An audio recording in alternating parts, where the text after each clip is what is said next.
Hello everyone, this is your Roshan भैया।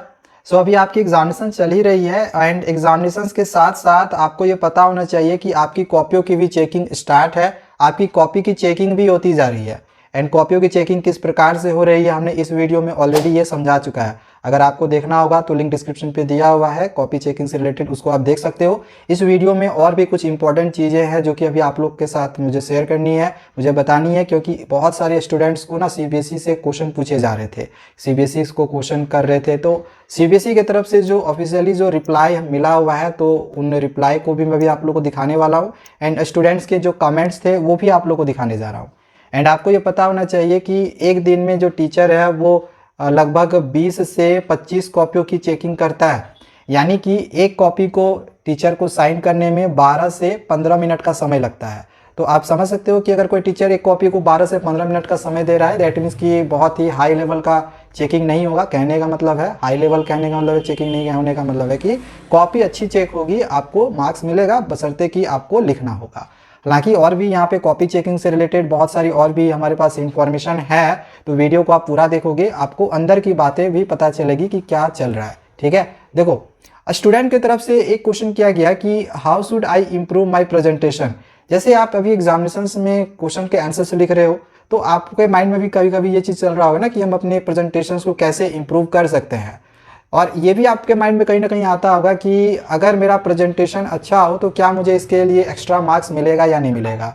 ये question students के माइंड में आ रहा था एंड ये जो सवाल है सीबीएसई से पूछा गया, तो सीबीएसई का क्या जवाब आता है कि आपको कोई भी ना सेपरेट मार्क्स नहीं मिलेगा कि आपकी प्रेजेंटेशन काफ़ी बेहतर है तो आपको इसके लिए कोई अलग से मार्क्स दिया जा रहा है। लेकिन हाँ, अगर आपने आंसर्स को अच्छे ऑर्गेनाइज तरीके से लिखा हुआ है, इंपॉर्टेंट पॉइंट्स लिखा है, अंडरलाइन किया हुआ है, तो फिर इससे जो कॉपी चेकिंग करते हैं वो आप पे इम्प्रेस्ड होते हैं, देन फिर आपको अच्छा वो नंबर देते हैं। तो इन सब चीज़ों को ध्यान में रखो। सीबीएसई आपको खुद कहती है कि वेल ऑर्गेनाइज्ड तरीके से आप आंसर्स लिखो, देन इंपॉर्टेंट पॉइंट्स को आप अंडरलाइन करो, साफ साफ लिखो। ठीक है, अब स्टूडेंट्स की तरफ से एक क्वेश्चन आया कि क्या हम बोर्ड एग्जामिनेशन में व्हाइटनर का इस्तेमाल कर सकते हैं। कुछ बच्चे शायद किए भी है, तो यहाँ पे देख लो सीबीएसई का क्या रिप्लाई आता है। और क्या जेल पेन का हम इस्तेमाल कर सकते हैं, दो क्वेश्चन है।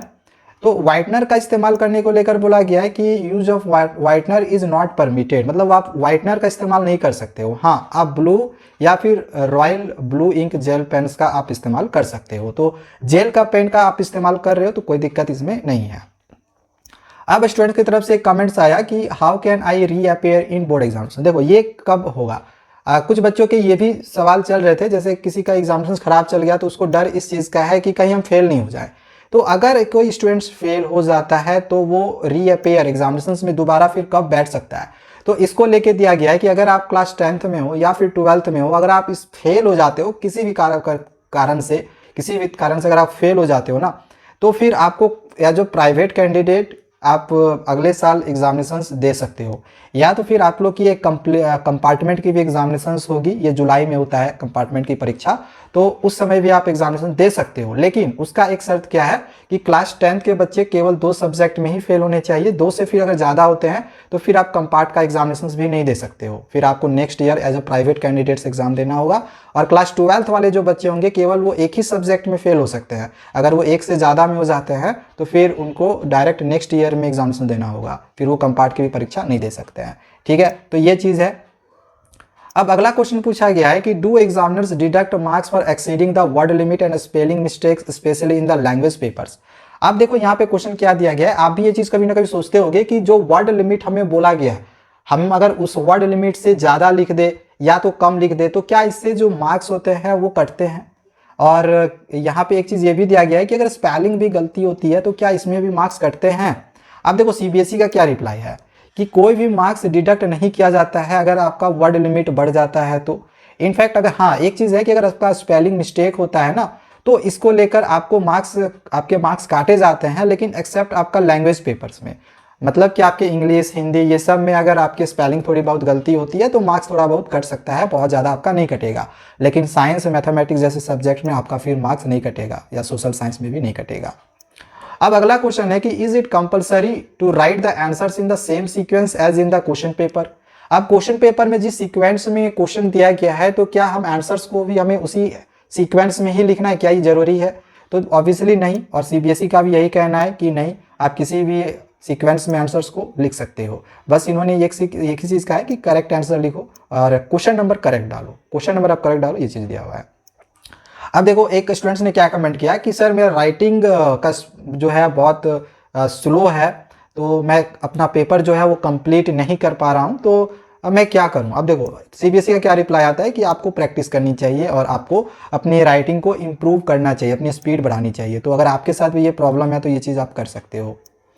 अब अगला क्वेश्चन दिया गया है कि if a choice is given to attempt any one of the questions in the board exam, तो can we attempt both, if yes तो which answer would be considered. अब हाँ, अब देखो यहाँ पे एक बहुत सारे बच्चे भी कमेंट्स कर रहे थे कि सर हमने क्या किया है ना कि जितने भी क्वेश्चंस थे हमने सारे क्वेश्चंस के आंसर्स लिख डाले हैं।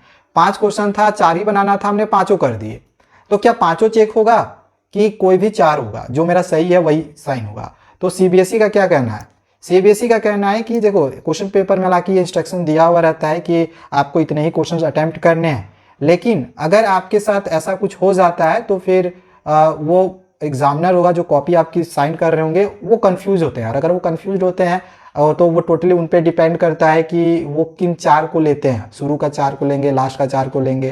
तो सीबीएसई आपको निर्देश दे रही है कि ऐसी गलती नहीं करो, क्वेश्चन को अच्छे से पढ़ो और आंसर्स लिखो, क्योंकि फिर ये एग्जामिनर जो कॉपी साइन करेंगे ना उन पर ये टोटली डिपेंड कर जाएगा कि वो किस तरह से आपको मार्क्स देते हैं। हो सकता है वो आपको फुल 4 में 4 भी दे दे, 5 में से कोई भी 4 सही होगा तो उसमें भी आपको मार्क्स दे सकते हैं, या फिर हो सकता है वो सोचे कि नहीं शुरू का 4 ही चेक करना है, तो वो अपने तरीके से वो चेक कर सकते हैं भाई, ठीक है, इसमें कोई कुछ नहीं कर सकता है।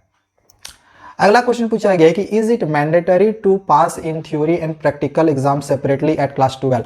अब ये क्लास 12 के लिए दिया गया है कि क्या क्लास 12 के लिए ये जरूरी है कि थ्योरी में से हम अलग पासिंग मार्क्स लाएं और प्रैक्टिकल में हम अलग पासिंग मार्क्स लाएं। अब इसको लेके सीबीएसई का कहना क्या है, बिल्कुल क्लास 12 के लिए ये है कि आपको 33% लाने हैं, आपको प्रैक्टिकल में भी 33% लाना है एंड थ्योरी में भी 33% लाना है, आपको दोनों में 33% लाने हैं, ठीक है, ध्यान रखना इस चीज़ को, क्लास 12 वाले खास करके। वहीं क्लास 10th वाले जो बच्चे होंगे उनको दोनों मिला के 33% लाना है, प्रैक्टिकल और इंटरनल असेसमेंट और थ्योरी पेपर दोनों मिला के। तो दोनों का पासिंग क्राइटेरिया अलग अलग है, हालांकि पासिंग क्राइटेरिया के लिए बहुत ही अच्छे से हमने वीडियो बनाई हुई है, आपको अगर नहीं समझ में आ रहा होगा तो डिस्क्रिप्शन पे पासिंग क्राइटेरिया वाला भी लिंक मिल जाएगा, जाके देख लेना। तो बस इतने सारे क्वेश्चंस थे जो कि बच्चों की तरफ से किए गए थे और सीबीएसई ने जो है इसका आंसर दिया है। तो जो अंदर की बातें थी जो कि सीबीएसई की तरफ से की गई हैं वो हमने आप लोग के साथ शेयर की है, एंड आगे कॉपी चेकिंग जो हमारी है वो चल ही रही है, किस प्रकार से हो रही है, कैसे होंगी, आगे मैं आप लोग को और बताऊँगा, सारे सब्जेक्ट का बताऊँगा। तब तक चैनल को ना सब्सक्राइब करके रखे रहना। मिलते हैं दूसरे वीडियोज़ में, थैंक यू, बाय बाय।